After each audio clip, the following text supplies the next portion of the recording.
Hi అండి. Welcome back to my channel. ముందుగా మీ అందరికీ నా నమస్కారములండి. అలాగే మీరు ఎప్పుడూ సుఖ సంతోషాలతో ఉండాలని మనస్ఫూర్తిగా మహాదేవుడిని ప్రార్థిస్తూ ఈరోజు వీడియో అనేది మొదలు పెట్టేస్తున్నాను.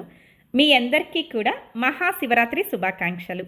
ఈ వీడియోలో శివరాత్రి కథ గురించి అయితే మనం తెలుసుకుందాం.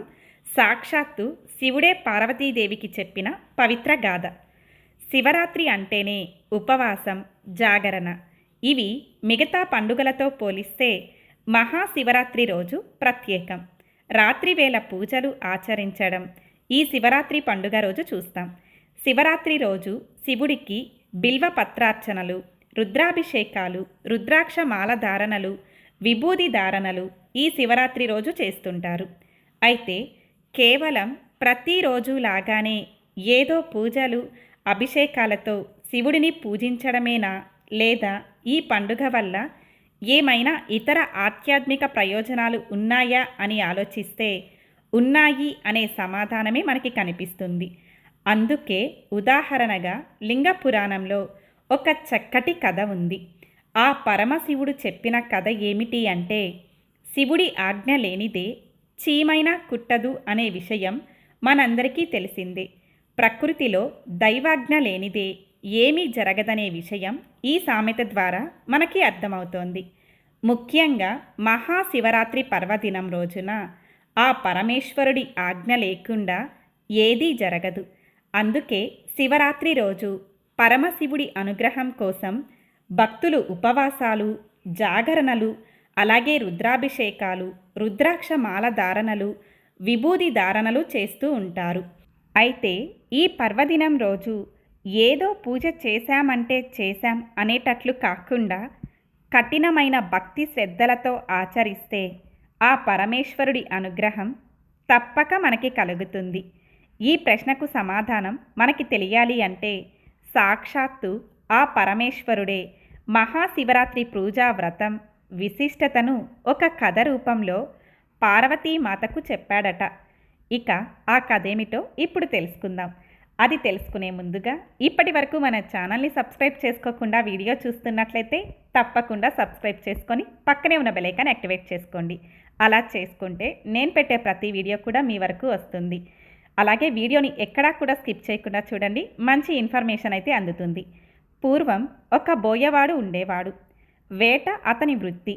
ప్రతిరోజు ఉదయాన్నే వేటకు వెళ్ళడం, సాయంత్రానికి ఏదో ఒక జంతువును చంపి తీసుకొచ్చి దానితో కుటుంబాన్ని పోషించుకోవడం, ఇదే అతని దినచర్య. అయితే ప్రతిరోజు లాగానే ఒకరోజు ఉదయాన్నే వేటకు వెళ్ళాడు. సాయంత్రం చీకటి పడుతున్నా ఆ రోజు ఒక్క జంతువు కూడా దొరకలేదు. దాంతో ఎంతో నిరాశగా ఇంటి ముఖం పట్టాడు. ఇంటికి వస్తున్న క్రమంలో దారిలో అతడికి ఒక సరస్సు కనిపించింది. వెంటనే అతనికి ఒక ఆలోచన వచ్చింది.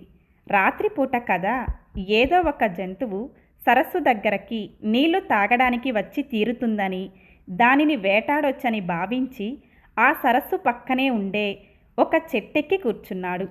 సరస్సు వైపు గమనించే క్రమంలో తన కంటి చూపునకు అడ్డంగా కొన్ని కొమ్మలు ఉండడంతో ఆ కొమ్మ ఆకులను తుంచి కింద పడేసి ఆ చెట్టుపై కూర్చున్నాడు. ఖాళీగా కూర్చోకుండా నిత్యం ఊతపదంగా శివశివ అంటూ కాలం గడిపాడు. కానీ ఆ రోజు మహాశివరాత్రి పర్వదినం. ఆ రోజు శివరాత్రి అనే విషయం కూడా అతనికి తెలియదు. ఆ రోజు రాత్రి కొంత సమయం గడిచాక ఒక ఆడజింక నీళ్లు తాగడానికి ఆ సరస్సు వైపు వచ్చింది.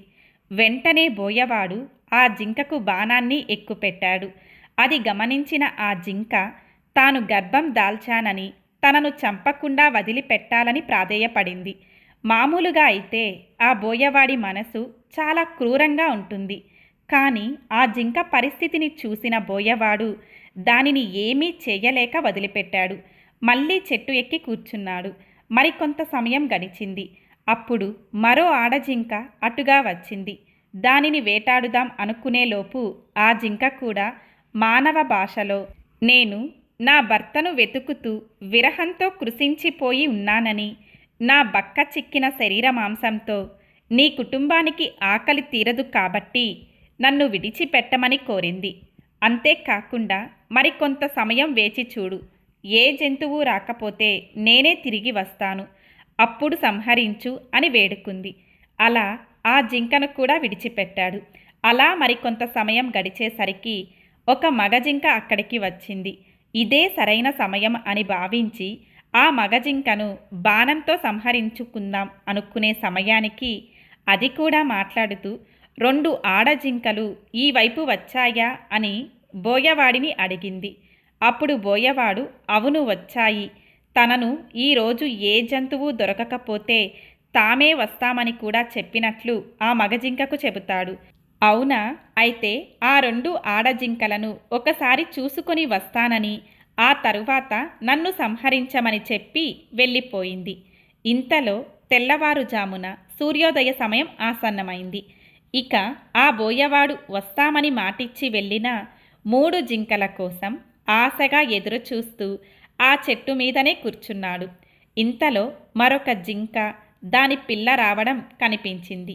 దీనిని సంహరిద్దామని విల్లు ఎక్కుపెట్టగా ఆ జింక కూడా తన బిడ్డను ఇంటి దగ్గర విడిచిపెట్టి వస్తానని అప్పటి వరకు ఆగాలని చెప్పేసి వెళ్ళింది.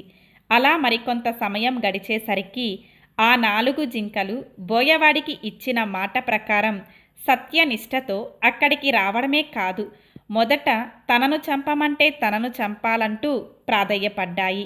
ఆ సన్నివేశం కఠిన మనస్కుడైన ఆ బోయవాడి మనసులో ఆలోచన మొదలైంది.